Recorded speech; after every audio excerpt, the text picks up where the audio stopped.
In late 2024, the K-pop industry was left exposed after a horrifying truth that shattered the lives of fans and shocked the entertainment world. The story of Gaeun, a former member of the girl group MADEIN, brought to light the deep, systemic issues within the industry that had long been ignored.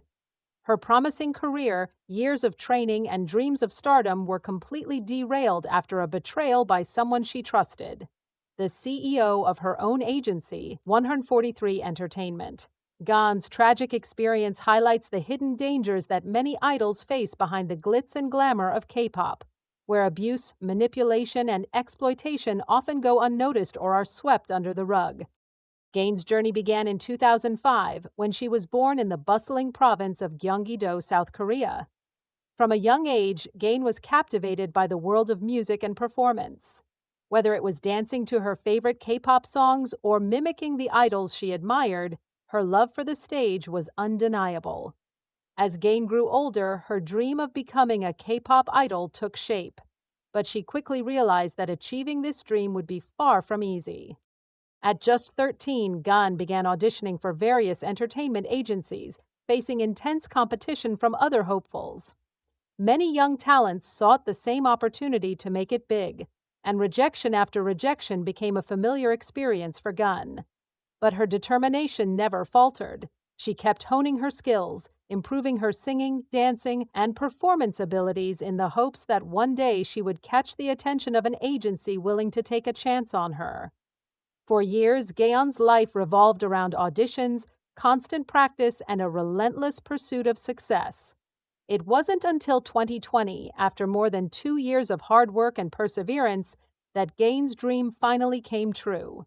She was accepted into the trainee program at 143 Entertainment, one of the most competitive agencies in the industry. Life as a trainee was grueling. For the next 4 years, Gaeun endured 16-hour days filled with rigorous training sessions, including vocal lessons, choreography practices, and strict physical conditioning. The pressure to meet the agency's high standards weighed heavily on her. She was constantly told to improve, to be more marketable, to fit the perfect image of a K-pop idol. At the same time, her every move was scrutinized. Her appearance was constantly monitored, from her weight to her facial expressions, and there was little room for personal freedom.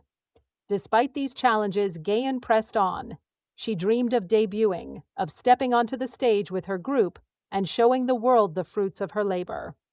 In 2024, after years of relentless work, that dream became a reality.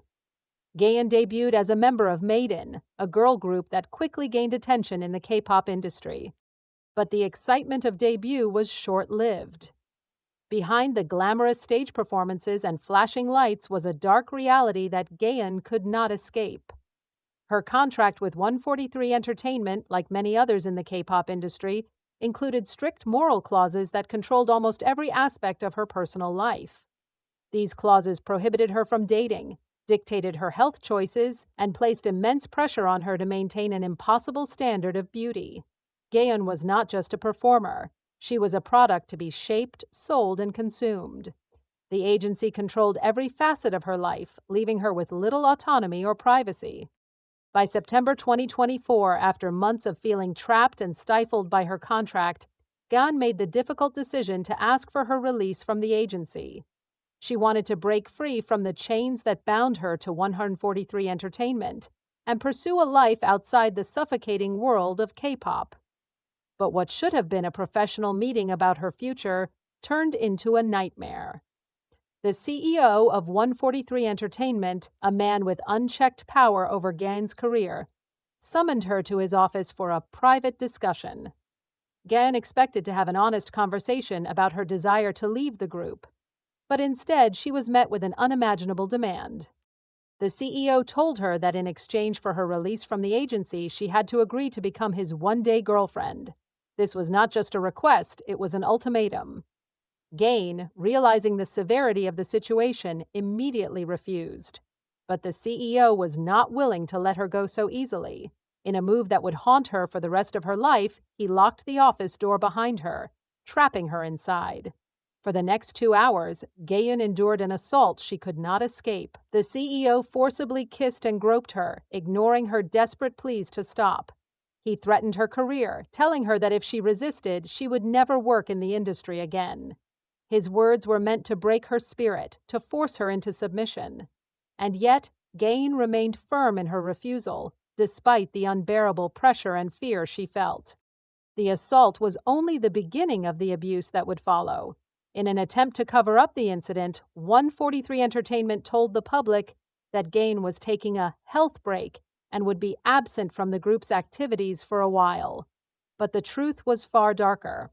Behind the scenes, the CEO continued to control every aspect of Gaeun's life. Even after promising to step down from his position, he continued to manipulate her. Gaeun was forced to travel with him to Japan, and during the flight, he kept a tight grip on her, monitoring her every move. Meanwhile, the agency took steps to isolate her further. Gaeun's phone was confiscated, leaving her cut off from the outside world. She was removed from group chats and subjected to constant surveillance. The CEO's tactics were clear: silence her at all costs. He spread rumors to damage her reputation, making it difficult for Gaeun to speak out or find support. But Gaeun was not alone. Her family, devastated by what had happened, knew they had to act. They courageously held a press conference to expose the truth about the abuse Gaeun had suffered. They spoke out against the CEO's manipulative tactics, detailing how he had used his power to control, intimidate, and silence Gaeun. This public declaration marked a turning point in the fight for justice. The world began to take notice of Gaeun's story, and the public response was overwhelming. Fans across the globe rallied behind her, organizing protests, boycotting the agency, and flooding social media with messages of support. Hashtags like Justice for Gaeun trended worldwide, and calls for accountability grew louder. Despite the outpouring of support, Gaeun faced a difficult legal battle. The laws surrounding K-pop contracts and the age of consent in South Korea were complex, and agencies had long exploited legal loopholes to protect themselves from liability. 143.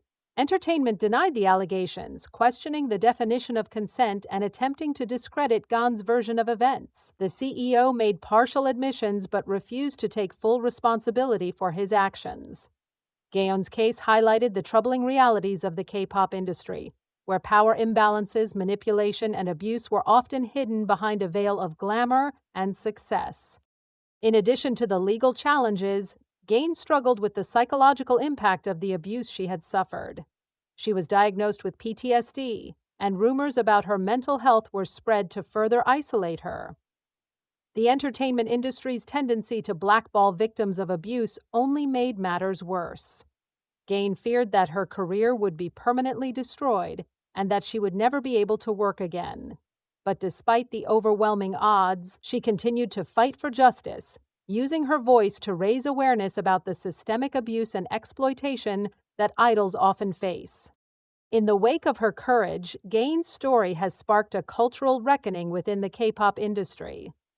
Advocates for idol rights have called for reforms to protect young performers, including the introduction of mandatory chaperones for minors, trauma-informed audits of entertainment agencies, and stronger protections for whistleblowers. Fans have become more conscious of the ethical implications of supporting the industry, demanding greater transparency and accountability from agencies. International human rights organizations have also begun to push for global standards to protect young idols and ensure their safety. Today, Gaeun is focused on healing and advocacy. She continues to use her platform to raise awareness about the abuse and exploitation that idols face, and to support others who may be suffering in silence. Her bravery has already had a profound impact on the industry, inspiring others to speak out and demand change. While legal proceedings are still ongoing, Gaeun's courage has opened the door for a wider conversation about power dynamics, abuse, and the need for systemic change within the K-pop industry. 143 Entertainment, meanwhile, is under intense scrutiny. The CEO has issued a partial apology but continues to deny full responsibility for his actions. The agency faces investigations, staff changes, and widespread criticism. However, despite the legal battles ahead, Gaeun's story has ignited a powerful movement for justice. It is clear that the K-pop industry must confront its dark realities, and fans, advocates, and idols themselves must work together to create a safer and more ethical environment for everyone. Gain's story is not just the story of one idol's suffering.